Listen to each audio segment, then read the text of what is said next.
आज के इस रिकॉर्डेड क्लास के अंदर हम ये देखने जा रहे हैं कि आज बायोलॉजी के अंतर्गत जो मानव जनन है, सॉरी इकोलॉजी पढ़ रहे हैं हम यहाँ पे।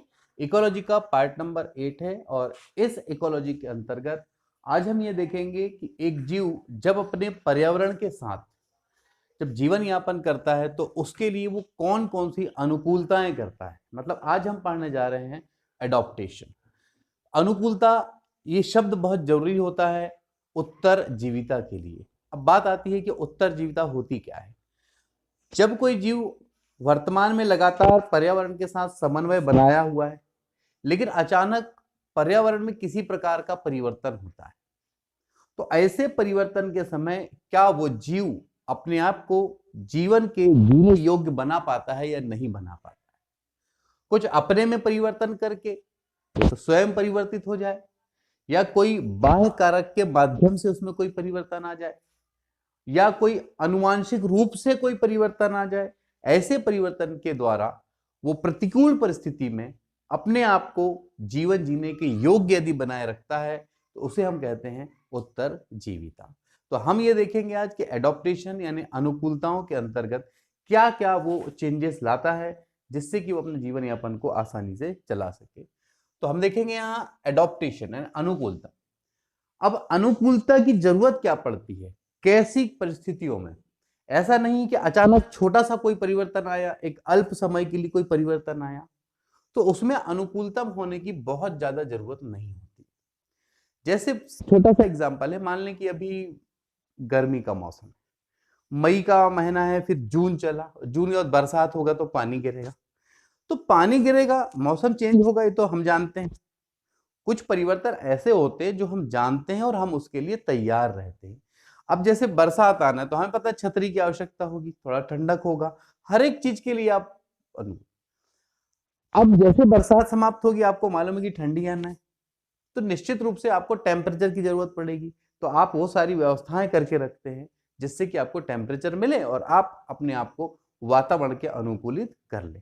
लेकिन थोड़ी बहुत समस्याएं नॉर्मली आती है कि सर्दी हुई, खांसी हुई, एक शारीरिक रूप से सामान्य परिवर्तन जो होता है ये तो क्षणिक अनुकूलन है, यानी अल्प समय का। लेकिन हम यहाँ जो पढ़ने जा रहे हैं, आज जो हमारा टारगेट है वो ऐसे अनुकूलन पे कोई चर्चा नहीं हो रही है। हम उन अनुकूलन की बात करेंगे जो थोड़ा लंबे समय के लिए। अब जैसे ये जब जीव लंबे समय तक विशिष्ट जलवायु में, मतलब एक लंबे समय तक वही जलवायु में रह रहा है। जैसे जिराफ का एग्जांपल आपने देखा होगा, जब जैव विकास आपने पढ़ा होगा, लैमार्कवाद पढ़ा है आपने, वहां पर जिराफ जो है वो जिराफ पहले अगर उसके इतिहास पे जाएंगे तो चारों जो पैर थे वो लगभग समान साइज के थे, वो एक बकरी की तरह था। ऑस्ट्रेलिया के जंगलों में ये पाया जाता था और वहां ये घास को आसानी से चर सकता था। लेकिन एक समय ऐसा आया कि निचला घास जब वो समाप्त होने लगा तो अब उसकी मजबूरी थी कि थोड़े हल्के हाइट वाले उन पौधों को अपना भोजन बनाता था। ऐसा होते होते धीरे धीरे कई साल, कई वर्षों पश्चात इनमें इतने ऊंचाई में जो थे लगभग उसके हाइट के पौधे, उससे थोड़े और हाइट के पौधे, ये भी धीरे धीरे पर्यावरण से समाप्त होने लगे क्योंकि ये उनको अपना भोजन बनाने लगे। एक समय ऐसा आया कि इनकी जो भी हाइट है उससे ज्यादा हाइटेड पौधे, अब उससे उसको भोजन तो प्राप्त करना है, जब उसे भूख लगेगी वो कुछ तो करेगा। तो वो क्या करता होगा, आप महसूस करो, अगर आपके दो हाथ हैं या दो पैर, ये नीचे पूरे पैर होते तो आप उसको वहां तक पहुंचने के लिए क्या करते। आप फील करें कि पीछे वाले पैर को दबाते पीछे, सामने वाले पैर को ऐसे कंधे को उठाते और अपने जो गर्दन है उसको भी ऐसा खींचते, ताकि ऐसे करके हम आसानी से उस पत्ती को जो है वो ले ले और अपना भोजन बना ले। ऐसा कुछ किया होगा जिराफ ने। ऐसा करते करते करते एक लंबे समय के दौरान आज की कंडीशन में, आज जिराफ का जो डायग्राम है, उसका जो स्ट्रक्चर है आप देखेंगे, वो चूंकि पीछे के पैर को दबाता था तो वो छोटे हैं, सामने वाले को ज्यादा यूज करता था, ऐसे खींचता था तो वो सामने के पैर उसके लंबे हैं, गर्दन को भी ऐसे खींचता था तो गर्दन भी उसकी लंबी हो गई। अब जिराफ में ये चीज स्थायी रूप से आ गई है और जिराफ में ये एक आनुवंशिक गुण बन गया। यानी अब जिराफ के जो बच्चे पैदा होते हैं वो ऐसे नहीं कि बकरी के समान होंगे और फिर वो चेंजेस आएगा, नहीं, वो पहले से ही वैसे प्राप्त होंगे।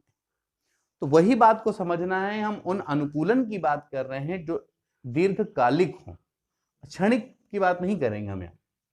जब जीव लंबे समय तक विशिष्ट जलवायु में लंबे समय तक निवास करता है तो उस जीव विशिष्ट में अपने आप में या तो वो आकारिकी यानी फिजिकली कुछ चेंजेस लाएगा, कारिकी यानी उसकी जो दिनचर्या है वो उसमें चेंजेस ला लेगा, या व्यवहारिक चेंज लाएगा। व्यवहारिक चेंज क्या कहलाता है पता है? हम जानते हैं कि कौन सा परिवर्तन होने वाला है और उस परिवर्तन के लिए हम अपने आप को तैयार रखते हैं। जैसे ठंडी आएगी ना तो हम लोग कंबल लेके रखेंगे, स्वेटर वेटर लेके रखेंगे। बरसात आ रही है पता है तो हम छतरियां लेके रखेंगे बरसात, यानी ये व्यवहारिक परिवर्तन है। तो लक्षण विकसित हो जाते हैं और इसे कहते हैं हम अनुकूलन। लेकिन शब्दों पर ध्यान दें, मैं बार बार ये बात कह रहा हूं आपसे, मैं लंबे समय तक विशिष्ट जलवायु में रहने वाले जीवों के अनुकूलन की बात कर रहा हूं, क्षणिक की कोई बात यहाँ पे नहीं है। तो किस किस चीज में चेंजेस लाते हैं वो? आकारिकी, फिजियोलॉजी, कारिकी, ये क्या कहलाएगा? मार्फोलॉजी नहीं कहलाता, क्या कहलाएगा? कार्य। आकारिकी क्या है?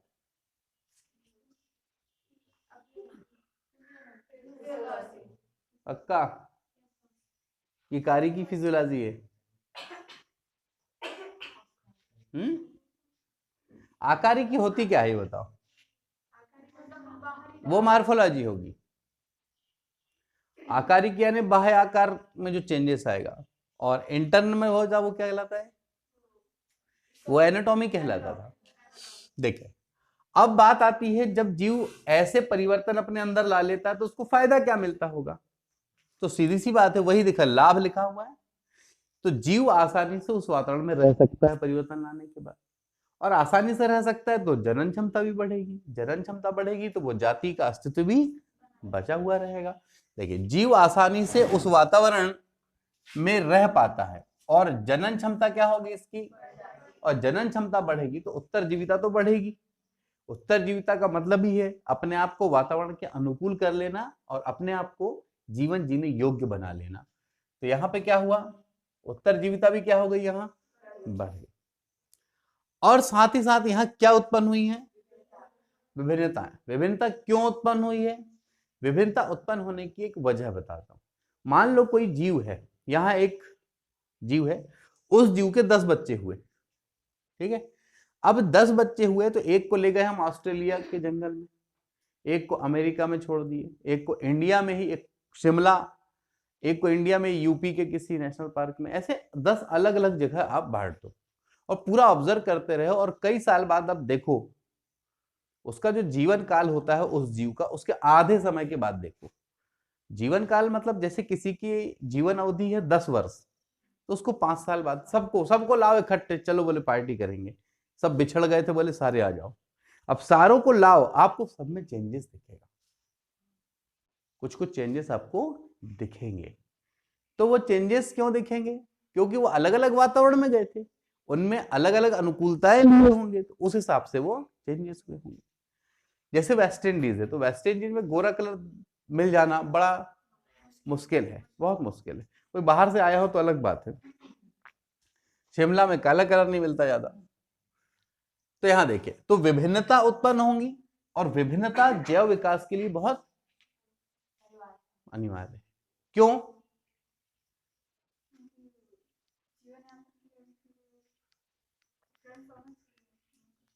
जैव विकास के लिए बहुत अनिवार्य है। उसका क्या रोल है? नए लक्षण आएंगे, और नए लक्षण आएंगे तो नई जातियां भी उससे उत्पन्न होंगी, नई जातियों से उपजाति भी उत्पन्न होगी। ये इसलिए जैव विकास के लिए जरूरी है, अनिवार्य है बल्कि। अब यहां देखो, कुछ अनुकूलताएं ऐसी होती हैं जो आगे चल के अनुवांशिक हो जाती है। आगे चल क्या हो जाती है? अनुवांशिक हो जाती है। जैसे जिराफ का जो एग्जाम्पल है, आगे चल के वो क्या हो गया? अनुवांशिक हो गया। अच्छा एक बात बताओ कि जैसे मान लो अभी आप अभिषेक, अब बेहतरीन खूब, अभी ये है, अभी खूब जिम कर रहा है, अभी कोमल सा दिखता है वो, है ना, ये खूब जिम ये वो करके बढ़िया पर्सनालिटी, बॉडी दुनिया भर। अब बात आती है कि वो इसका ये जो गुण है, बॉडी पर्सनालिटी सबका आना, क्या उसका अनुवांशिक गुण था? नहीं था। बाद में उसने प्रैक्टिस करके और काफी हार्ड वर्क करके उस चीज को बनाया। तो भविष्य में जब खुशखबरियां आएंगी, उसकी शादी होगी, उसके एक दो तीन ज्यादा, अरे यार एक दो ही बहुत होते हैं, मतलब कुछ भी। हाँ, तो वो जब बच्चे आएंगे तो क्या वो भी बचपन से एकदम ऐसा, बचपन से छोटे रहेंगे, वो बड़े होकर अपने आप बॉडी बन जाएगी उनकी, क्या वैसी वाली? नहीं, वैसा नहीं हो, उसको भी अपनी मेहनत करना पड़े। तो क्या वो जो परिवर्तन इसने अपने बॉडी के अंदर लाया वो अनुवांशिक हो पाया क्या? नहीं हो पाया। ठीक है ना? तो यानी हर चीज अनुवांशिक नहीं होगी, लेकिन कुछ जीव ऐसे हैं जो लंबे समय तक एक जैसे अनुकूलतम अवस्था में रहते हैं। खुश हो रहा है? नहीं, मतलब अभी पढ़ तो ले, कराएंगे तेरी शादी भाई, तो क्यों ऐसे कर रहा है? पढ़ ले, पढ़ ले। अनुकूलतम अनुवांशिक रूप से क्या हो जाते हैं ये फिक्स हो जाते हैं। अब चलो, अब बात आती है मेन एग्जांपल्स की। अब हमको एग्जांपल्स ऐसे देखने हैं कि ये जो तीन बात मैंने शुरू में आपसे कहा हूं, आकारी की, कारी की और ये तीनों चीजों में कहीं ना कहीं हमको एक एक एग्जांपल अलग अलग टाइप का होना चाहिए।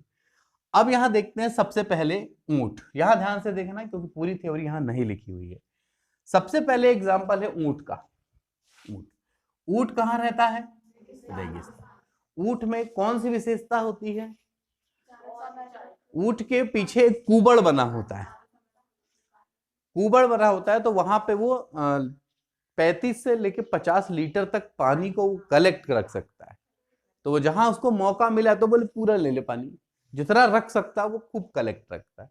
और फिर रेगिस्तान में कहाँ पानी मिलना है? नहीं मिले, तो धीरे धीरे उसी पानी का क्या करता है वो यूज करता है। तो वो अब उसकी अनुकूलता हो गई, नहीं इतना पानी रख पाना किसी हर जीव के बस का नहीं है ना।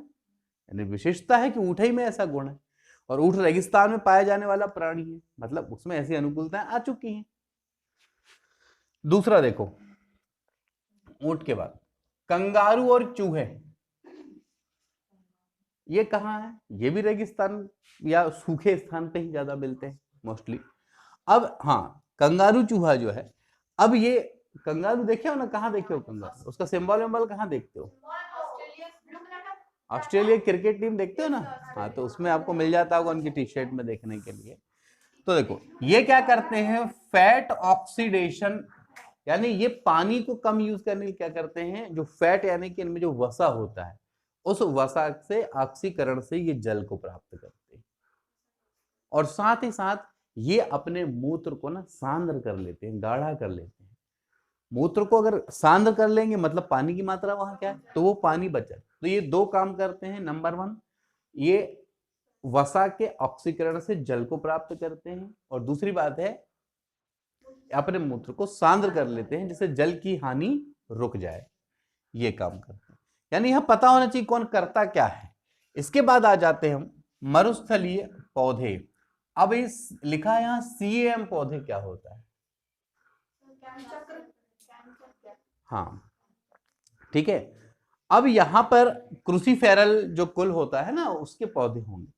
इसके अंतर्गत क्या होगा, पानी की हानि को रोकने के लिए ये अपने में कुछ चेंजेस लाते हैं। ठीक है, मरुस्थलीय पौधे मतलब जहां पानी की मात्रा कम, तो वहां के पौधे पानी कम निकले उससे, उसके लिए क्या करता है? सबसे पहली बात तो कुछ पौधे ऐसे हैं कि अपनी पत्तियों को कांटे के रूप में बना लेते हैं। अब पत्ती जब कांटे के रूप में होगी तो जो छोटे छोटे स्टोमेटा के छिद्र है वो बहुत हो गए कम, और वो कम हो गए तो पानी के, लेकिन ऐसे में मुख्यतः इनका तना हरा होता है, क्योंकि जो पत्तियां जब कांटों में रूपांतरित हो जाएंगी तो फिर प्रकाश संश्लेषण करेगा कौन? तो फिर तना करेगा। ठीक है, तो कैक्टस सबने देखे हो, तो कैक्टस चपटा सा होता है, मांसल होता है। साथ ही साथ ये क्या करते हैं अपने, अच्छा उसका कैक्टस के ऊपर जो हाथ लगाओगे बड़ा मजा आएगा, अच्छा मखमल सा लगेगा, एक क्यूटिकल टाइप का एक आवरण हो जाएगा मोम के सरी का। यहाँ देखो, यहाँ बात है वो कैक्टस ब्रायोफिलम की पत्ती देखे हो आपने?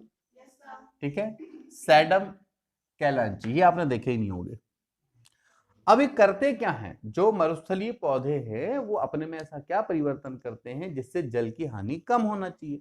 तो उसमें जो परिवर्तन है, इसके धसे रंध्र, रंध्र कैसे होते हैं? धसे, क्योंकि ऊपर आवरण हो जाता है मोमसरी का, तो मोमसरी का जो आवरण है उनको अंदर धसा देता है। मोटी उपत्वचा, तो वही जो मोम की है। फिर पत्ती काय के रूप में, और तना कैसे हो जाता है इसका? और रंध्र दिन में ना खुल के इसके रात को खुलते हैं। ये जो कैम चक्र का खास बात वही तो है। ये जो कैम पौधे जितने हैं ना, इनमें जो स्टोमेटा है वो कहाँ कब खुलते हैं? नाइट में, और रात में इतना ज्यादा सूर्य प्रकाश होता नहीं। अब आओ आगे। अब एक एलन रूल्स है। एलन रूल्स क्या है? कोई बहुत बड़ी चीज नहीं है, बहुत नॉर्मल सा है। एलन वास्तव में एक वैज्ञानिक का नाम। जब वो अपना रिसर्च कर रहा था इसके संबंध में, तो रिसर्च का कुछ कंसेप्ट उन्होंने दिया, उसके 2 लाइन का सारांश हम यहां लेके चल रहे हैं, और वो कहलाता है एलन रूल्स। तो ध्रुवीय प्रदेश का मतलब ठंडे प्रदेश। ध्रुवीय प्रदेश में रहने वाले जो स्तनधारी थे, उनके जो कर्ण पल्लव हैं, कर्ण पल्लव यानी बाहर में एक दिखता है ना कान का, ये कहलाता कर्ण पल्लव।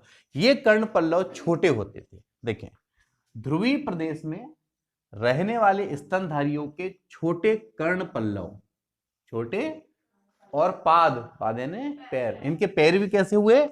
छोटे हो गए। ऐसा छोटे होने से फायदा ये मिला कि ऊष्मा का ह्रास जो है वो कम से कम हो। ठीक है, शरीर में ऊष्मा का ह्रास क्या होना चाहिए? कम से कम ह्रास हो। और यहां एक कंसेप्ट बना कि ऐसा हो जाने से क्या हुआ? ऐसा हो जाने से सरफेस कम हुआ और वॉल्यूम बढ़ गया। सरफेस यानी बाहर का जो पृष्ठ है वो क्या हो गया? कम हो गया, और वॉल्यूम क्या हो गया? इसका बढ़ गया। तो सरफेस अपॉन वॉल्यूम, इसका मान क्या हो गया? ये हर इसका बड़ा हो गया, यानी सामान्य बट्टे हैं, ऑब्लिक नहीं है यहाँ, ये बट्टे। सरफेस बट्टे वॉल्यूम, वॉल्यूम जब बढ़ा है तो नीचे हर बड़ा है, तो टोटल संख्या क्या होगी? तो ये पूरी संख्या क्या हो गई यहाँ पे? ये। और इसके कम होने से क्या होगा? ऊष्मा का हानि कम। किसी भी जीव में एक बात ध्यान रखना, उसके सरफेस और वॉल्यूम का जो रेशो है, यानी इसका जो अनुपात है, अनुपात जितना कम होगा ऊष्मा हानि भी उतनी ही कम होती है। सरफेस कम होना चाहिए। अब सरफेस जब छोटा होगा तो निकलने की जगह कहाँ होगी? कम है ना, तो ऊष्मा निकलने की जगह कम है तो कम ऊष्मा निकलेगी, और सरफेस अगर बड़ा होगा तो ज्यादा निकलेगी। देखें, इसका एग्जाम्पल है लोमड़ी। ठीक, अब आओ आगे। अब यहां कुछ स्टार लगे हैं, जैसे ये देखो, ये कि ध्रुवीय प्रदेश में पाए जाने वाले जलीय स्तनधारी की बात हो रही है। यहां पे ध्यान रखना, ध्रुवीय प्रदेश में पाए जाने वाले कौन से? ये जलीय स्तनधारी जो है। एग्जाम्पल है शील। ये क्या करते हैं? अपनी त्वचा के ठीक नीचे एक आवरण बनाते हैं जिसको ब्लडर कहते हैं। ठीक, ब्लबर। त्वचा के नीचे क्या होता है? ब्लबर। ये बिल्कुल कैसे होगा? आपने फुटबॉल या वॉलीबॉल देखो, फुटबॉल वॉलीबॉल देखो, ऊपर का जो कवर है उसके अंदर ब्लैडर होता है। देखियो, बिल्कुल जैसे उसने एक आवरण बनाया वैसे ही इसमें भी एक आवरण बनेगा त्वचा के नीचे। तो बाहर की जो त्वचा है, जिसको हम खेलते रहते हैं, बाहर से जो दिखता है वो बाहर त्वचा, उसके अंदर एक ब्लैडर होता है। जैसे एक टायर में ट्यूब होता है, वैसे उसमें भी वो ट्यूब हुआ एक प्रकार का। तो ये भी त्वचा के नीचे क्या बनाता है? ब्लबर। और ये वो ब्लैडर है और ये ब्लबर है, शब्दों पे थोड़ा सा, ब्लबर। और ये ऊष्मा क्षति को क्या करेगा? रोकेगा। अब नेक्स्ट आते हैं हम दृश्य रूप अनुकूलन। दृश्य रूप अनुकूलन मतलब दृश्य रूप, हाँ, यानी कि फिनोटाइप। एक होता है जीनोटाइप, एक होता है फिनोटाइप। फिनोटाइप लक्षण का मतलब क्या होता है? फिनोटाइप यानी कि समलक्षणी, यानी लक्षण एक जैसे होंगे पर अंदर से चेंजेस होगा। और इसमें जेनेटिकली अगर वो सही है, मतलब समान है, लेकिन गुण भले उसके क्या होंगे? जैसे एक घर में 2 भाई, 2 के बाहरी गुण बहुत डिफरेंट दिख रहे होंगे उनके, लेकिन जेनेटिकली वो क्या है? उसको क्या बोलेंगे अपन? जीनोटाइप। जीनोटाइप मतलब जीन समान है, लक्षण अलग हो सकते हैं। और फिनोटाइप यानी हिंदी में समलक्षणी कहते हैं। हाँ, मतलब वो उनके लक्षण सेम है लेकिन जेनेटिकली वो अलग अलग है। ठीक, अब देखें, तो दृश्य रूप अनुकूलन जो दिखने में एक जैसा हो तो उसको बोलेंगे अपन फिनोफिलिक एडॉप्टेशन, और या फिर इसको फिजिकल एडॉप्टेशन भी कहेंगे। और इसमें जो एक विशेष बीमारी है जिसका नाम है तुगंता बीमारी। ठीक है, एल्टीट्यूड सिकनेस। अब ये तुगंता बीमारी जो थी वो कहां पे है? देखें, ये ऐसे स्थानों में पाई जाती है जहां पे हाइट क्या हो। जब नीचे से ऊपर की ओर जाएंगे तो हम ये बात बहुत अच्छे से जानते हैं, ऊपर की ओर जाने पे वायु का घनत्व कम होता है। तो ऊपर जाने पे क्या होगा, फिर वायु का घनत्व कम है तो प्रॉब्लम होगी किस बात की, सांस लेने में प्रॉब्लम, सबसे बड़ी बात तो ये।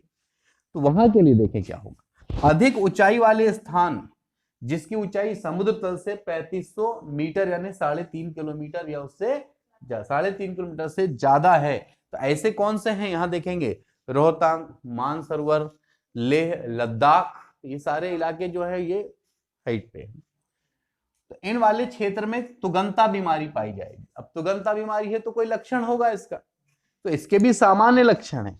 बीमारी के लक्षण, घबराहट होती है, तो हर बीमारी में होती है, कोचिंग में टेस्ट देना है तो भी होती है ना। तो पर वो जी मचलाना, वमन, वमन का मतलब वोमिटिंग, उल्टी, सिर दर्द होना, है ना, जैसे तुम लोग मेरा सर दर्द करते हो। कुछ देर में अनुकूलन, लेकिन इसमें क्या खास बात है, थोड़ी देर में ये जल्दी से अनुकूलित कर लेते हैं अपने आप को। और अनुकूलित करने के लिए ये करते क्या है, किसका उपयोग करते हैं, आरबीसीएस का। देखो ये सारी प्रॉब्लम क्यों हो रही है, सबसे बड़ी बात है कि ऑक्सीजन सही नहीं मिल रहा। ऑक्सीजन सही मिलने से जी मचलाएगा, घबराहट होगी, उल्टी होने को होगी, सर दर्द देगा, क्योंकि बीपी आपका चेंज हो जाएगा, ब्लड प्रेशर चेंज होता है तो सर दर्द देता है। अब बात आती है यहाँ पे, कुछ देर में क्या कर लेता है अनुकूलन, तो जो आरबीसीएस में क्या वृद्धि करता है, आरबीसीएस में वृद्धि करने से जो एचबी के साथ O2 जुड़ा होता है ना वो हट जाएगा। एचबी के साथ O2 क्या होगा, O2 वहां से हटेगा तो अपने बॉडी के अंदर में O2 की मात्रा क्या हो जाएगी, ज्यादा, और ज्यादा हो जाएगी तो हमको उससे वो बेनिफिट, श्वसन में जो O2 दिक्कत कर रही थी अब वो, पर क्या हुआ इससे, आरबीसीएस की संख्या को क्या किया उसने, बढ़ाया। जैसे ही आरबीसीएस बढ़ाया तो इसके द्वारा एचबी से ऑक्सीजन की बंधुता क्या हो जाती है, कम, और ऑक्सीजन क्या हो जाएगा, मुक्त, और श्वसन की दर क्या हो जाएगी, बढ़ जाएगी। ठीक है, अब आगे मानव अनुकूलन, तो ये व्यवहारिक, तो मानव अनुकूलन क्या होगा, हमारा बॉडी 37 पे होता है, जब भी कोई अगर मौसम चेंज होता है तो क्या करता है, सामंजस्य से बैठा लेगा, कितना होगा अपना 37। और कुछ मछलियां हैं जनरली 0 सेल्सियस या उससे कम पे जीवित नहीं रहते हैं, लेकिन फिर भी मछलियां जीवित रहती, कुछ मछलियां, सारी नहीं, कुछ मछलियां 0 से कम तापमान पर भी। ऐसा तब होता है कि उनमें एक विशेष प्रकार का प्रोटीन पाया जाएगा जिसका नाम होता है एंटीफ्रिज, एंटीफ्रिज प्रोटीन। एंटीफ्रिज, फ्रिज यानी होता है जमना, और एंटीफ्रिज मतलब जो जमने से रोक दे, तो ऐसे प्रोटीन पाए जाते हैं जो उसको जमने से रोकता है। अच्छा एक बात बताना, जनरली कि बहुत जहां बहुत जैसे हिमालय, यहाँ वहां खूब बर्फ और सब जमी है, उसके निचली परत पे अभी कल्पना करो कि बहुत गर्मी का टाइम है और यहाँ पानी वानी है, ठंडा पानी है, मान लो हल्का हल्का बर्फ है, मछलियां वहां मजे ले रही है, ठीक है छोटी, और फिर उसके ऊपर जम गया, क्या बर्फ जम गई, तो मर जाती होगी मछली क्या, तो क्यों नहीं मरती, जल का घनत्व आपको पता है कि 4 अंश सेल्सियस पे सर्वाधिक होता है। पानी जो है अगर ऊपर में बन गया तो 4 अंश सेल्सियस पे वो क्या है, लिक्विड में बना रहेगा, जिससे कि जीव अपना जीवन यापन कर सकता। भले ऊपर बर्फ जमा जरूर रहेगी लेकिन नीचे वाले लेवल पे वो बना रहेगा, तो ये उसका एक बेनिफिट है। ठीक है।